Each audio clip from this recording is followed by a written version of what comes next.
Right now we want to welcome in Williamstown Braves coach Frank Fucetola. Got his team off to a 4-0 start. Good morning, Coach. Good morning. How are you doing? Pretty good, man.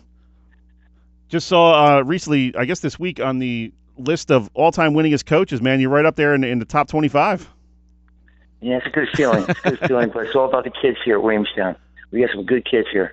It means you started back before the internet was invented, right? Yeah, it sounds that way. 1996 here, a couple of years at St. Augustine. Yep.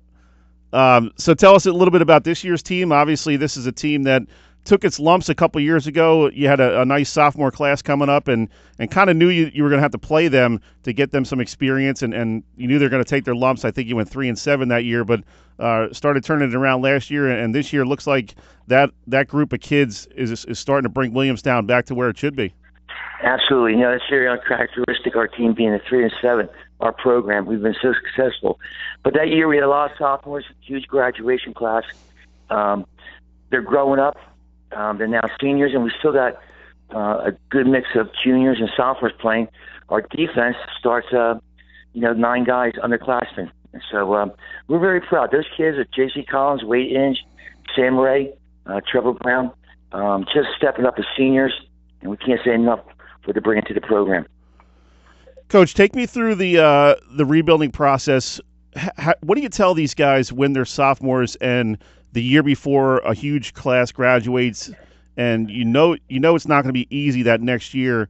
How do you keep those guys believing that, hey, if you do take your lumps as freshmen and sophomores, you're going to be better for it, when you're junior and senior? Absolutely. That was very uncharacteristic that year, being 3-7. We just told them to hang in there. We played. We made the sacrifice, go all the sophomores that year. It just built on it. It built on the program. They believed in it. We continue to work hard in the weight room. Our all-season training program is probably, one of the most strenuous in South Jersey. I know some good programs out there, but we live 4 days a week. We condition, we run. We really do a good off-season. And this past year, we started like 3 days after the season. The kids wanted to start.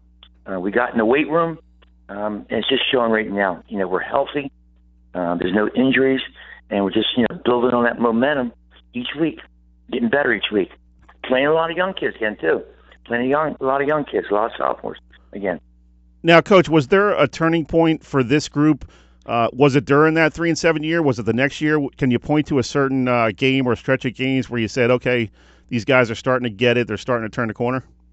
I think it happened, if you follow this the last 4 years, we played our competition at the level that we played and the teams that we play, all excellent teams. The winning records, what they bring to the plate, and, we just built on it last year. We were 5-5.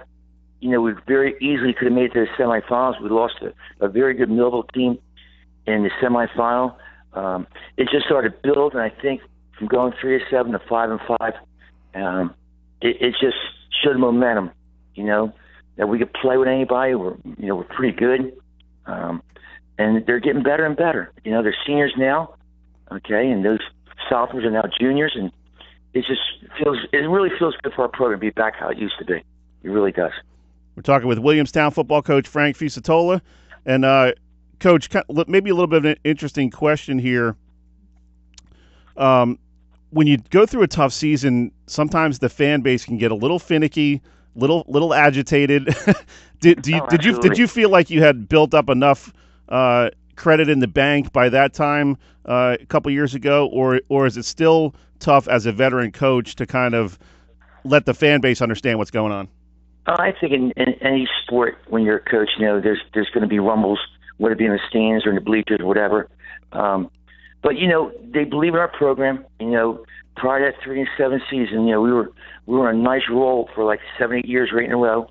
Coming off that state championship team and make it to the finals against a very good Toms River North team. Our parents believe it. We have a tremendous football base here in Williamstown. They believe in the program. The midget program is a very good feeder program for us. They believe what we do here. We work very close with the midget. The community is very tight.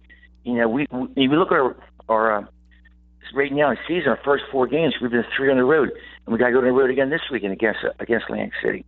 So I think they believe in our program. I think they believe in me and the staff. I have a tremendous staff, year in, year out. They're here with me, and they've been very loyal, and I really appreciate that. I really do. Coach, there's a lot of young coaches out there that are in, maybe their first 2, 3, 4 years. What would you tell them about if they're going through some tough times with their program and trying to build it up? And what would you tell your younger self at this point, now that you have all this experience built up? Well, I would tell them that you keep the discipline part is the most important thing. The fundamentals of the game, teaching the game. Just don't try to reinvent the wheel. Okay, it's football. It's blocking and tackling.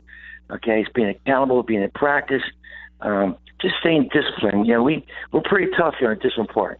The kids are accountable for what they do on and off the field, and we're really happy with what's going on there. We're very happy for the seniors going through that tough year as sophomores, and it's a good feeling in the locker room here. It really is. It really is. Now, our boy Mark Tribble of the Courier-Post has you guys ranked number 3 in the South Jersey Mean 15. Too high, too low? We don't get too much wrapped up in the rankings. We're getting ready right now to prepare for Atlantic City, and in the rest of the season. It doesn't get any easier. If you look at our schedule, what we played the last 4 years. We played the best. Oh yeah, we played the best. We didn't back down. We didn't try to say, give us relief. We don't want it. We'll come back. We'll come back strong. And it starts in the weight room and practice and accountability and all the good things for football. Now, Coach, real quick before we let you go, you texted me back at around 4:45 a.m. Was that the end of a long night, or did you get some rest last night? No, that was the end of a long night. We got out of here pretty late from Lenape, and we're back here this morning with the young kids, getting them in the weight room, and getting them ready for the JV game on Monday. So that's all set. I was telling my co-host Nick Costco, he was probably up watching film at that time. Yeah, pretty close. But we're really happy. I'm happy for the kids and the community. Last week against Millville, the place was packed. We can't wait to get home, play this game on the road, get home against Cherokee. It's going to be a great day for us. It's our midget day here. The games at 9, 11, 1, and 3 in the midget program. I think it's going to be a packed house. It really is. Awesome, man. Well, keep my buddy Joe Smith out of trouble. He can get a little sideways sometimes. Oh, I know that. I know that very well. All right, Coach, we appreciate it, man. I'll let you get back to the film work, and good luck next week, and congratulations on a great start. Listen, thanks for everything, all right? Appreciate it. You got it. Thanks, Coach. Bye. That was Frank Fucetola from Williamstown.